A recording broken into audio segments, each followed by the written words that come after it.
So yun na nga, ito part 2 ng 2v2 match. Nag-request sila ng TD headshot mode. Ginawa ko rito, ginawa kong saksakan to para naman syempre pagbigyan sila na maka-score. Kasi ano pang i-score nila, wala. Paano pa kaya sa headshot mode na hindi rin sila makatama at wala silang tutok? Dito binubuli lang namin sila, sinasaksak-saksak namin sila. Inahabol ng mga ganitong mga panaksak para tignan mo kung paano sila tumatakbo, diba? Tumakbo siya hanggang kabilang bakod, men. Natakot siya. Paano ba naman kasi ano yung pananaksak mo, hindi malakas? Hindi malakas yung damage, hindi mahaba yung range. Di kagaya na itong mga gamit namin, tignan mo. Kahit saan ka, aabutin ka talaga nito. Umakyat siya rito, hindi. Kinapos ako dyan, men. Kinapos ako dyan. Pinabayaan ko na siyang mag-aakyat yan. Tapos, bumaba ang kupal, hinabol ako. Anong gagawin natin? Sasaksakin natin yan, syempre. Isipin mo, tumakbo ka, tapos lumapit ka sa akin para magpasaksak. Ngayon, hindi niya alam, itong Aya ETH, expertise nito ang manaksak. Ayan ang expertise ng Aya ETH na kasama ko. Lalo na ng clan namin. Hindi kami malakas sa pananaksak lang. Kumbaga, mas solid kami dyan. Even na, malakas din naman kami sa rifle at saka sa sniper. Yan. Dito, sasaksakin siya. Shit, nadali ako rito.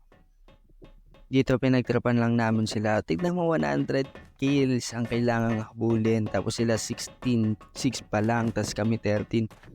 Paano pa sila makahabol yan kung panay takbo lang naman ang kaya nilang gawin? Diba? Ayan, umakit-akit pa siya dyan. Anong akala mo, boy? Hahabulin kita? Hindi kasi mayor. Hindi kita hahabulin dyan dahil bumaba ka. Yan, nag-quit silang dalawa. Diba? Tanga-tanga.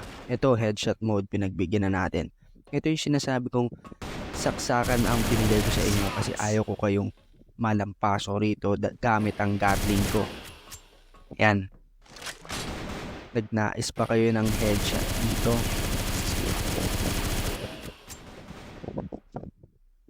Ha! Akala mo kung sinong malulupit sa headshot, nagkahamon pa ng headshot. Yan. Diba? Sabi ko sa iyo, huwag mo akong hahamunin sa headshot. Matatapos itong game na to nang nilalampaso kayo gamit gatling, gamit sa headshot. Hindi kayo maka-score. Nasaan yung yung sinasabi niyo at hinahabol niyo? Ay no, gatling lang yan. Gatling lang yan. At lalaban sa inyo. Na multi-kill pa kayong dalawa dyan. Ayan. Panoorin nyo paano lampasuhin tong mga to.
Yan, multi-kill sila sa aking dalawa.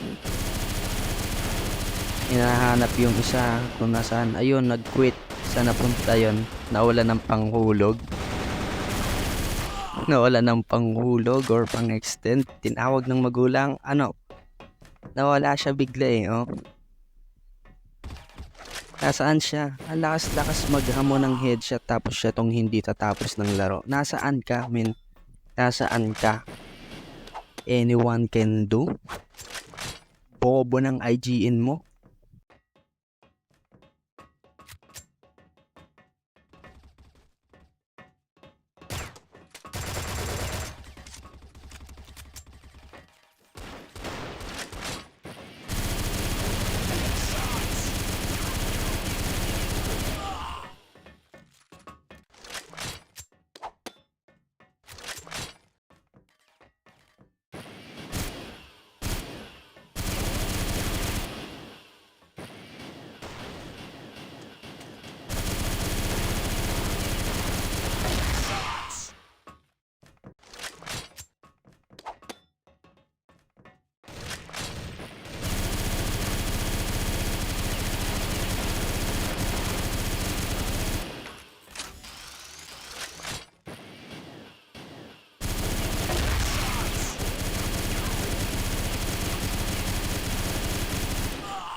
Ayan, last 10 na nga kami rito at naka-headshot pa ako. Binaril ako nun na habang nagre-reload. Last 9 na kami rito tapos ang score nila ay 65 lang. Tapos kami 92.